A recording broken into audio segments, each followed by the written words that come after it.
안녕하세요, 여러분. 네, 반갑습니다. 반갑습니다.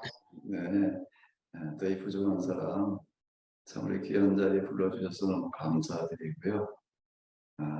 종교개혁 주일 한 주간 동안 이 아침 모임을 통해서 우리 모두에게 참으로 귀하고 복된 시간이 되었으면 좋겠습니다. 종교개혁 올해가 505주년인가요? 네, 505주년인 것 같은데, 개신교에 있어서 종교개혁이라고 하면 가장 중요한 사건이다, 이렇게 이야기를 할 수가 있는데, 505년 전에 있었던 루터의 종교개혁이 오늘 우리에게는 어떤 의미로 다가오고, 또 오늘 우리는 이 종교개혁을 어떻게 받아들여야 될 것인가라고 하는 것에 대해서 한번 같이 고민해보는 그런 시간을 가져보고자 합니다. 먼저 오늘 읽었던 이 말씀, 제 화면 보이시죠? 잠깐만요. 자, 이 화면 보이시죠? 예. 네, 보입니다. 마태복음 16장 우리가 1절에서 4절까지를 보았는데, 이 말씀은 예수님께서 유대교 종교 지도자들, 사도교인들 왜 시대의 표적을 보지 못하느냐, 날씨는 보면서 되게 시대의 표적을 보지 못하고 있느냐라고 이렇게 이제 책망을 하시는 그런 말씀이 이렇게 되게 있고요. 또 옆에 이렇게 보게 되면 생배 조각을 낡은 옷에 붙이는 자가 없나니 기운 것이 그 옷을 감게 헤어짐에 더하게 새 포도주를 낡은 부대에 놓지 아니하나니 그렇게 되면 부대가 터져 포도주도 쏟아지고 부대도 먹게 된다. 새 포도주는 새 부대에 넣어야 둘이 다 보존되느니라. 이런 말씀을 기초로 해서 종교개혁 500년 전에 있었던 사건인데, 오늘 우리는 이 종교개혁을 어떻게 받아들여야 되고 또 무엇을 해야 되는가라고 하는 것에 대해서 좀 잠시 생각을 해보고자 합니다. 이 본문의 말씀에 의하게 되면 세수를 세 부대에 이렇게 말씀을 하고 있는데요. 그리고 또 이 시대의 표적이라는 이런 말씀을 이 세상이라는 게 늘 변화가 있게 마련인데 이제 새로운 시도를 해야 된다, 새로운 해석을 해야 된다, 이런 말씀이 이렇게 되겠습니다. 근데 500년 전에 있었던 이 종교개혁에 대해서 우리가 그 의미를 되새겨보는 것은 좀 가능할지 모르지만, 오늘 우리가 루터의 종교개혁이라고 하는 것과 그 당시 그 중세기 배경에서는 전혀 새로운 어떤 그런 접근이고 해석이었습니다. 그런데 오늘 우리가 이 개신교 500년이 지금 지나왔는데, 개신교 500년을 돌이켜보면서 이 종교개혁의 정신에 따라서 우리가 500년 동안 전통적으로 내려온 신앙, 우리 시대에 맞게 재해석한다. 이제 세수를 세부대라는 그런 말씀이 되겠는데요. 우리 시대의 표적이라고 하는 것은 오늘 우리 시대에 요구하는 시대적인 요청이라고 하는 게 있다는 이야기가 되겠습니다. 세상이 많이 바뀌었는데요. 특히 2000년대 들어서 정말 그렇습니다. 특히 2000년대, 최근 1000년의 화두는 뭔가 하게 되면 이 패러다임 시프트, 패러다임을 바꿔야 된다. 그거는 모든 분야가 다 그렇다 라고 이렇게 이야기들을 하고 있습니다. 여기는 이제 이 종교의 분야도 예외가 아니다. 이제 다 이렇게들 한 목소리로 이야기를 하는데요. 자, 이제 우리가 이 패러다임을 바꾼다. 말은 쉽지만 이게 어려운 이야기입니다. 이건 너무 큰 담론이고 주제여서 사실 우리가 이 엄두를 못 내고 죄송합니다. 참 접근하기 쉽지 않았던 그런 문제인데요. 저도 뭐 이런 거에 대해서 미리부터 관심 가지고 있었던 것은 아닌데 어떤 기회에 어떻게 하다 보니까 이제 이 문제를 가지고 좀 씨름을 하게 됐습니다.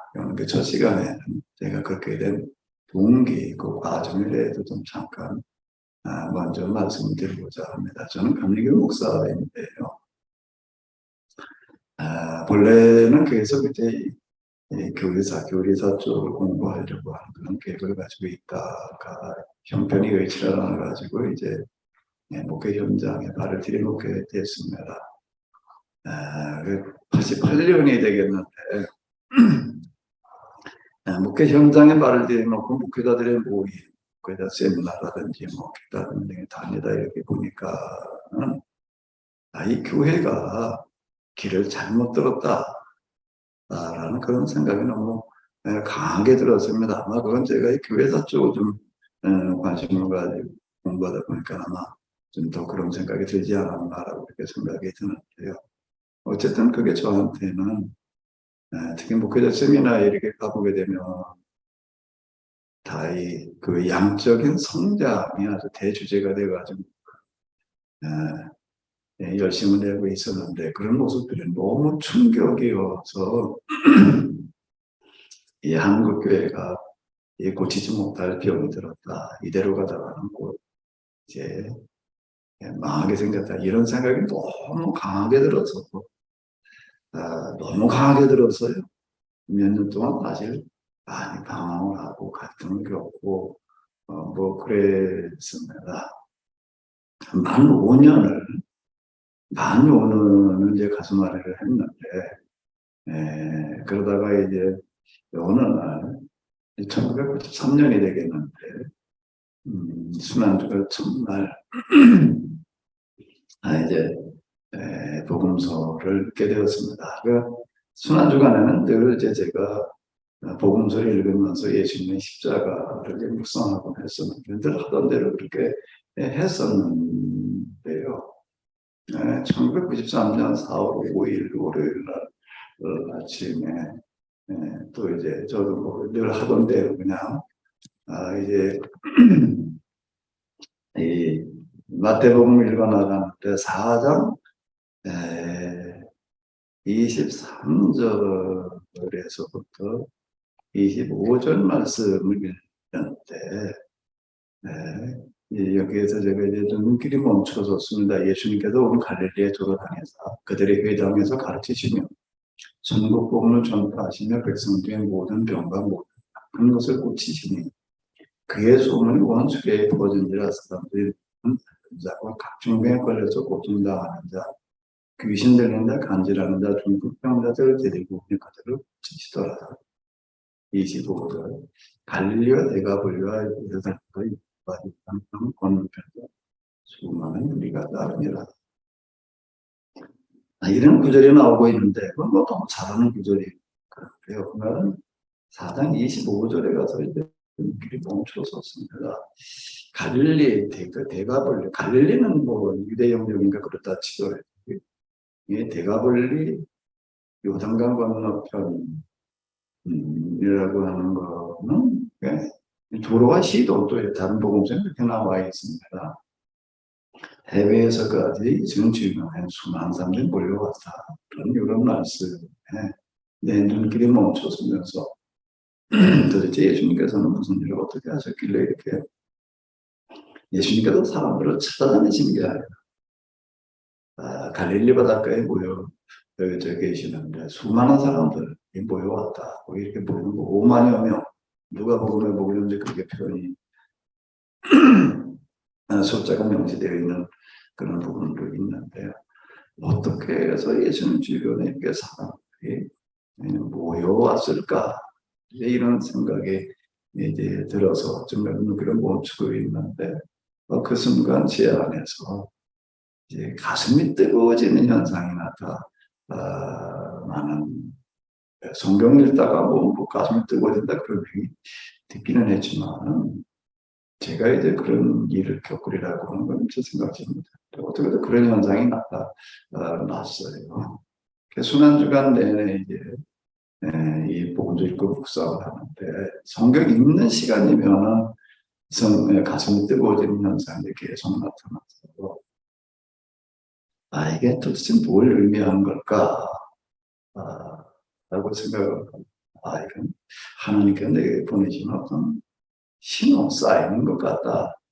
라는 생각이 들고, 그럼 이 신호를 내가 어떻게 좀 더 수용을 해야 되는가라고 이제 생각을 하다가, 기도를 좀 집중적으로 해야 될 필요가 있겠다라고 생각이 들어가지고, 이제 그때부터 저녁마다 저녁 식사를 끝나게 되면 한 30분 거리에 조그만 기도원이 하나 있었습니다. 그 기도원에 가가지고 이제 저녁마다 기도하는 시간을 이제 가지게 됐는데요.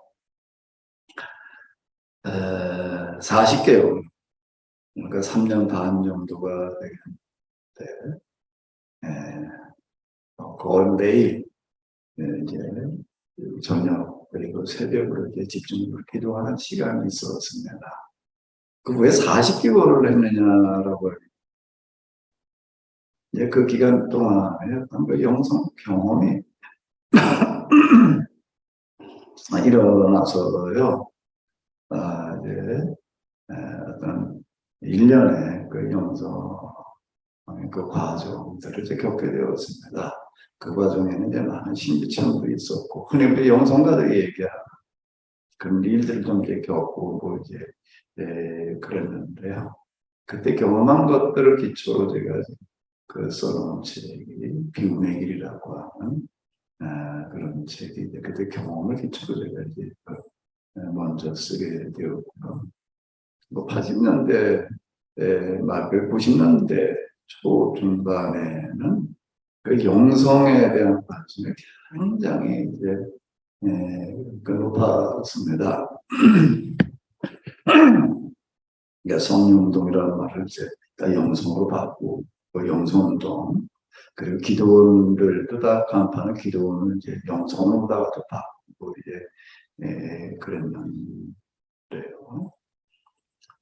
어쨌든 그때 제가 하나님을 좀 이제 다시 한번 회심을 했던 그 경험에서 더 나아가 이제 좀 가까이 하나님을 경험하는 그런 기회가 있었는데, 그 경험을 하고 나니까 이 성경과 교리, 신학 또 그리고 이 세상을 보는 눈이 좀 달라졌습니다.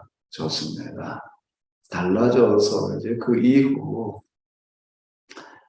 영성의 시각으로 성경을 좀 해석하는 그런 세미나들을 이제 주로 목회자들을 대상으로 해가지고 지금 이제 이렇게 해오고 있었는데요.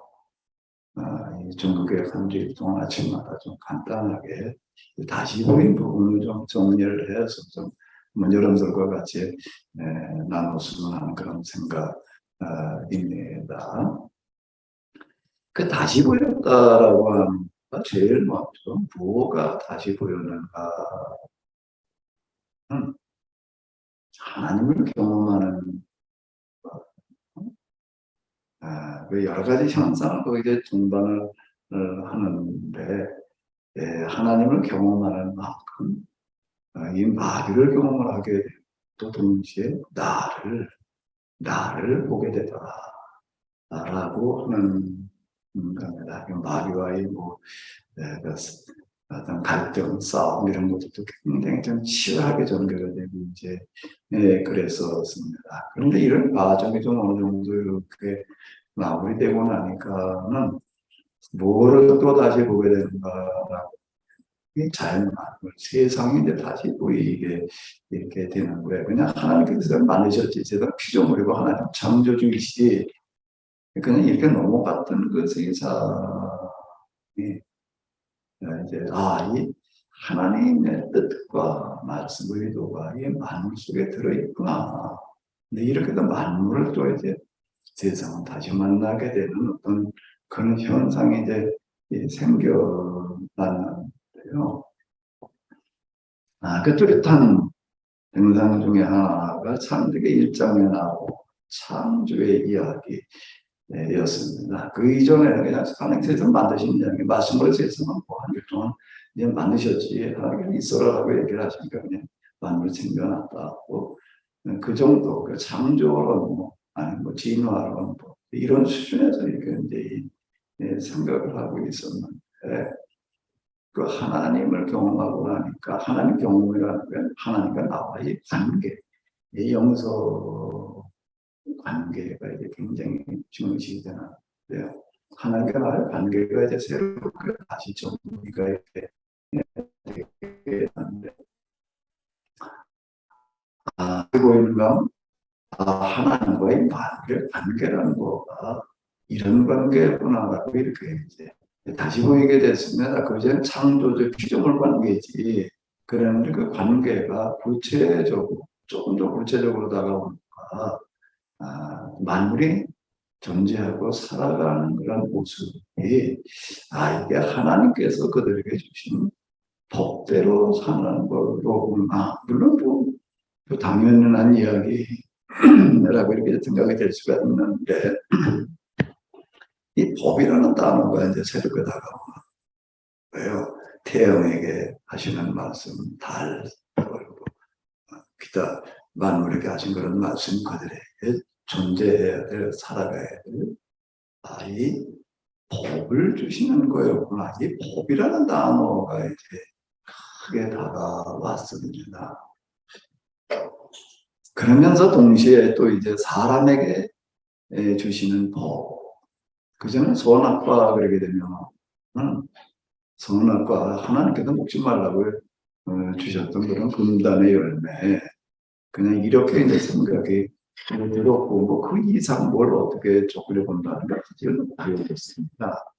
그런데 아예 선악과라고 하는 것과 하나님께서 사람에게 주신 살아가야 될, 지켜야 될 그런 법이었구나. 그냥 순종을 요구하는 무슨 열매, 선악과를 따먹은 거 그냥 불순종, 이렇게만 이제 생각을 하고 있었는데, 이게 하나님께서 사람이 지켜야 될 법을 주신 거였구나. 모든 만물에게 법을 주신 것처럼 사람에게는 다른 피조물과는 달리 선악이라는 게 이게 도덕 윤리를 얘기하는 거잖아요.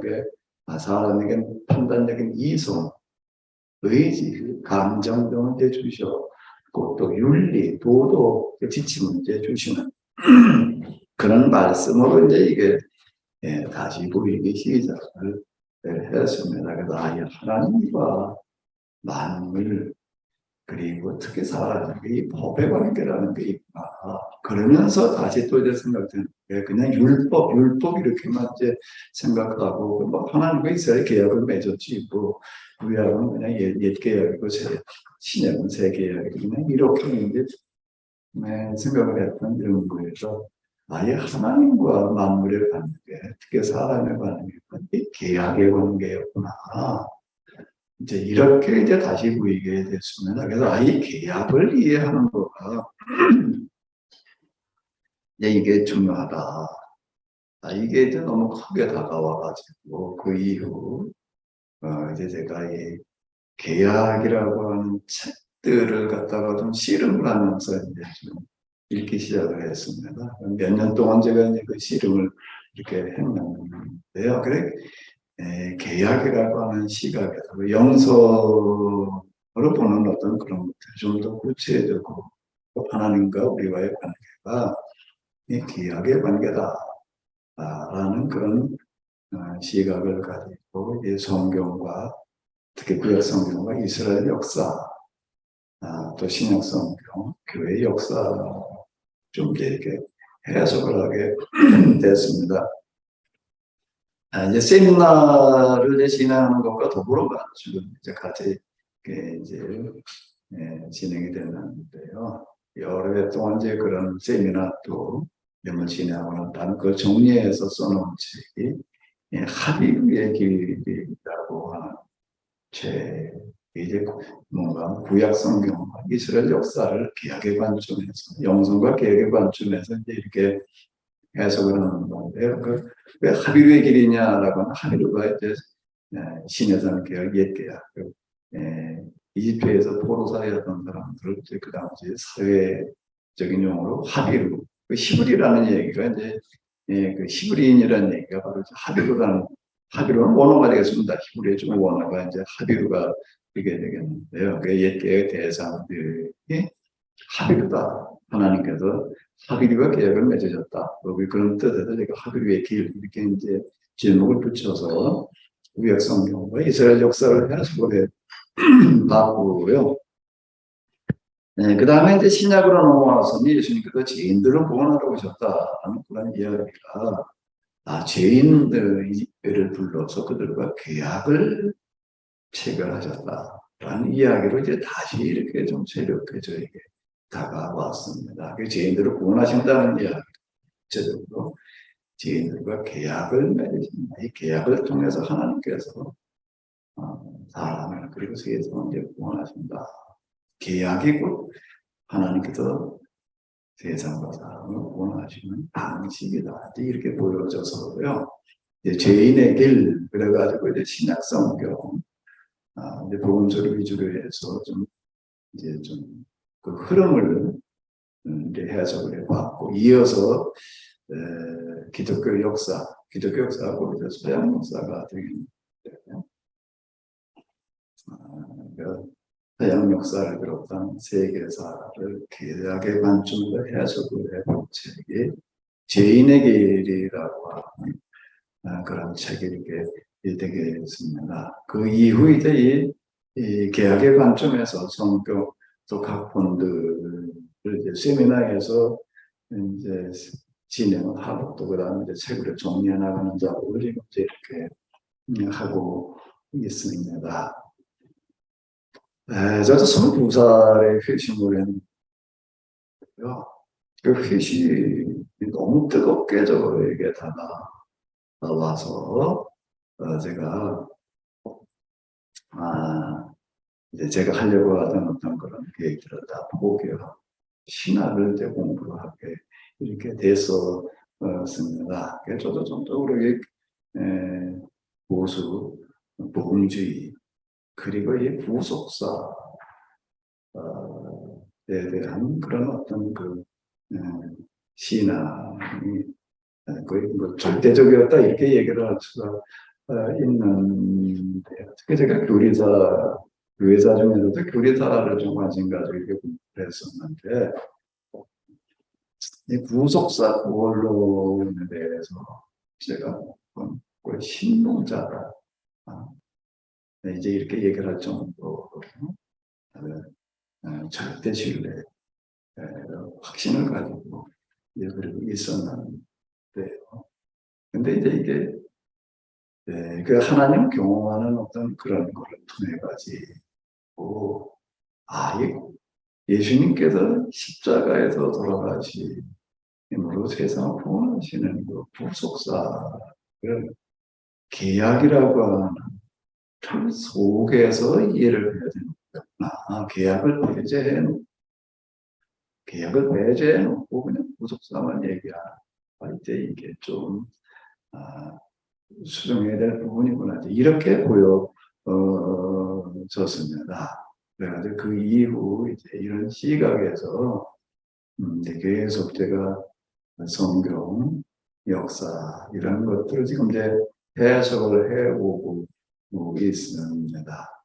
이 계약의 관점에서 다시 한번 우리가 얘기해 보자 라고 해서 제가 이제 이거를 좀 부속사 구원론과 대비하는 용어로다가 이제 계약사 구원론, 제가 이제 그렇게 좀 용어를 이렇게 사용을 하고 있는 그런 이 예학이라고 하는 시각에서 구약과 신약 예수님의 말씀 이런 것들 좀 한번 정리해보는 그런 시간을 가져보고자 합니다. 저는 이게 이제 개혁이라는 시각에서 보여가지고 쭉 이제 이렇게 성경 그리고 그 관련된 역사들을 이렇게 해석을 해 나갔는데 그걸 한 20여 년 이상 하다가 보니까 한 20여 년 이상을 하다가 보니까 어느 날 또 이게 내가 그 고민했던 저거 뭐 교회 나와가지고 이 교회가 길을 잘못 들었구나. 그래서 조증에 걸렸는데 마치 교회가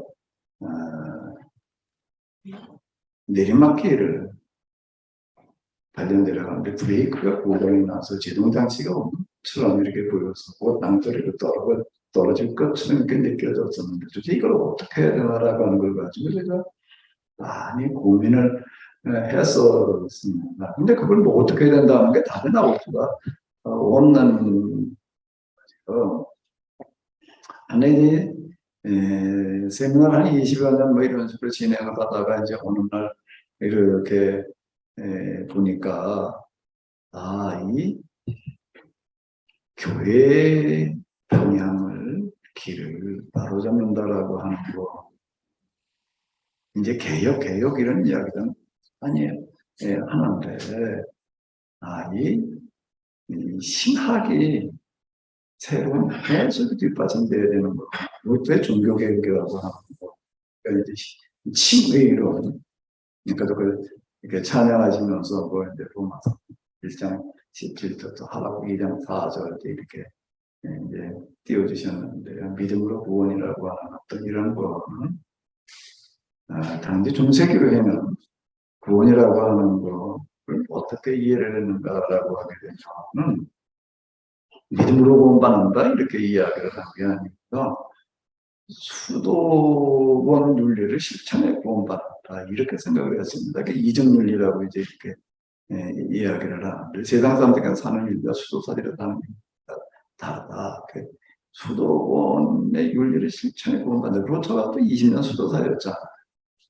20년 수도사여서 정말 그는 길을 가다가 이제 벼락이 떨어져서 친구는 죽고 살아남은 다음에 도대체 이 죽음의 공포로부터 어떻게 벗어나야 될 것인가, 즉 어떻게 구원받을 것이라는 걸 고민을 가지고 그때는 수도를 실천해 구원받는다 그러니까 열심히 수도를 했습니다. 그러나 스스로가 고백하자면 모범적인 수도다.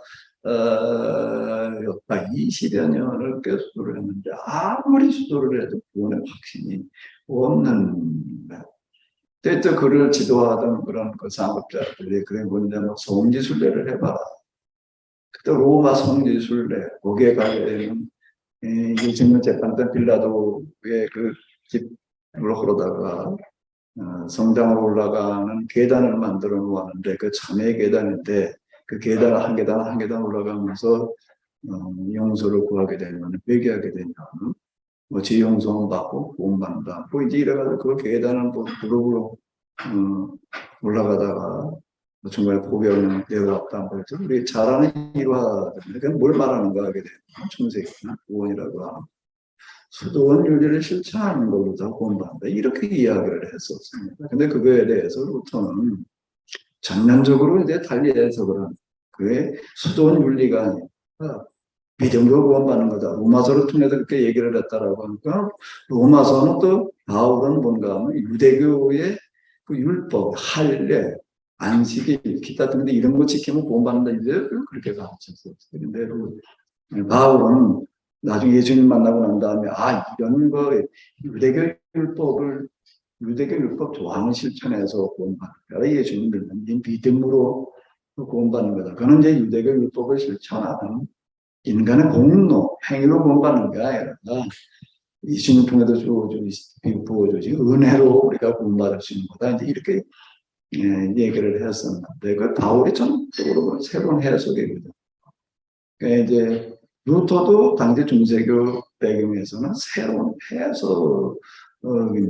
근데 지금 우리는 이제 2000년대 500년이 지난 이 시점에 와가지고 또 중국의 주의를 종교개혁을 어떻게 받아들여야 될 것인가라고 할 때 오늘의 시대에 맞는 새로운 해석이 있어야 된다. 새로운 루터가 얘기했던 칼빈이 얘기했던 그런 또 웨스턴 감리교회 웨슬리가 얘기했던 그런 그 해석이든 해설이 아니라 해설 수준이 아니라 새로운 접근을 해야 된다. 그게 2000년대 시대경시 패러다임을 바꿔야 된다. 이렇게 얘기하는 거잖아요. 그건 전면적인 해석을 이제 얘기를 하는 건데 사실 이건 너무 큰 주제여서 감이 엄두를 못 냅니다. 근데 이제 어떻게 하다 보니까 제가 이제 어느 날 돌이켜놓고 보니까 이제 그동안에 누구 얘기할 거 없이 내 스스로가 가지고 있던 그런 신앙 이런 것들에 대해서 좀 다시 해석해지는 그런 부분들이 좀 생겨서 지금 그걸 가지고 얘기하고 있는 중인데요. 네, 앞으로 금요일까지죠? 예, 금요일까지 아침마다 좀 간략하게 그 부분을 가지고 같이 여러분들과 좀 나누어 보도록 하겠습니다. 아마 그동안에 우리가 알고 있던 그런 것들과 좀 새로운 해석이기 때문에 아마 좀 낯설게 느껴지고 또 의아하게 느껴질 수 있는 그런 부분들이 좀 있을 수 있는데요. 그래서 이 아침에 좀 궁금해 잘 생각하시면 다시 한번 고민해 주시면 고맙겠고 그 진행한테 또 필요하시면은 새벽 예배이기는 하지만 또 그러니까 뭐 양방향이 가능하니까 또 질문을 해주시게 되면 제가 하는 범위 내에서 좀 한번 같이 대화를 나누는 그런 시간을 가져보도록 하겠습니다. 내일부터 그렇게 한번 진행을 해보겠습니다. 혹시 뭐 좀 하신 말씀 있으신가요? 이렇게 진행을 해도 괜찮을까요? 예, 목사님 괜찮습니다. 목사님이 네. 하시는 말씀. 네, 고맙습니다. 그럼 그렇게 한번 제가 20여 년 이상 세미나 또 책을 쓰면서 실험했던 부분들을 압축을 해가지고서 몇 번에 나눠서 한번 같이 나눠보고자 합니다. 네, 기도하겠습니다. 하나님 오늘과 같이 귀한 시간을 가지고 감사드립니다. 해외에서 수고하시는 우리 선교사님들 그리고 또 참으로 이와 같이 연합 활동에 관심을 가지고 모여 새벽 기도를 드리는 모임에 함께 하시며 은혜 베풀어 주시옵소서. 하나님 참으로 이 종교개혁 505주년을 맞이해서 저희들이 그동안 우리가 물려받은 신앙과 그 전통을 다시 한번 생각해 볼 수 있는 그런 시간이 되게 하여 주시옵소서. 그래 정말로 세수를 세부대 담을 수 있는 그리고 오늘 우리 시대에 맞는 패러다임으로 바꿔낼 수 있는 그런 하나의 귀한 기회가 되도록 은혜를 베풀어 주시옵소서. 우리 주 예수 그리스도의 이름으로 기도합니다. 아멘.